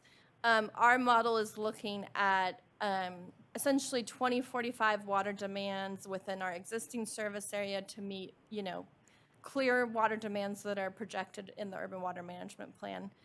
I believe they're looking at more of a kind of an ag build-out scenario where essentially there's the potential of ag development even beyond our existing service area into the sphere of influence. So I think we're looking at very different things in terms of the demands that we are trying to meet, but we are going to continue to coordinate with them on their own modeling, but those models are largely being developed effectively independent of each other. That's kind of disappointing. Is there an overlap in the contractors that they're using and that we're using? Not that I'm aware of. Okay. And then the final question is, what do you think our chances of success of getting this diversion authorized? Khyber's diversion was actually originally part of the original application for this water right. There were concerns at that time, particularly for people that depend upon Folsom and some of the concerns about Folsom temperature water management. So ultimately, we did not pursue Khyber's diversion at that time. I think one of the things that's changed since that time is we subsequently acquired Jenkinson Lake. So we now have the ability to, at least as proposed, we would be storing that water at an off-stream storage location. So I do think we have more flexibility in when we would divert, and I think that might be able to address some of the concerns with with the originally proposed diversion. Water rights projects are difficult and slow, and so I think similar to how it experienced controversy previously, I do think there'll be controversy surrounding this project. But I do think that we've invested in the hydrologic modeling, the environmental review, and so I'm optimistic about our success. I do think it's going to take quite some time. The State Water Board process can take years, and that's for the easy ones. So I'm optimistic, but it's going to be a fairly long time horizon. Thank you. All right, we have a motion and a second. Any comment from anybody in the audience? Seeing none, anybody online, Jen? If members of the public would like to address the board, please refer to the instructions on page 2 of today's agenda. President Veerkamp, it does not appear any members of the public are wishing to speak on action item number 12, option 1, moved by Director Osborne and seconded by Director Day. All right, please vote. Division 1, 2, 3, 4, and 5, voting aye, motion carries unanimously. Thank you. Thanks, Elizabeth. Item 13, finance. Move one. A motion, do we have a second? I'll second. Have a second? Any comments or questions? Jamie's just waiting to be questioned over there, I can tell. Any input from anybody in the room? No? Anybody online? President Veerkamp, it does not appear there are any members of the public wishing to speak on action item number 13, option 1, moved by Director Osborne and seconded by Director Dwyer. And I can vote on this. Please vote.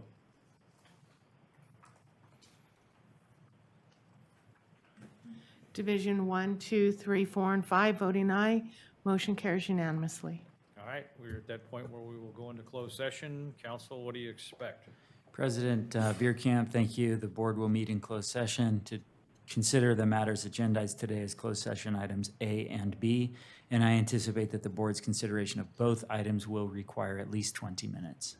All right, very good. Closed session. For the purposes of this meeting, the Zoom session will be shut down, and we will not resume before 11:40. However, it could be after.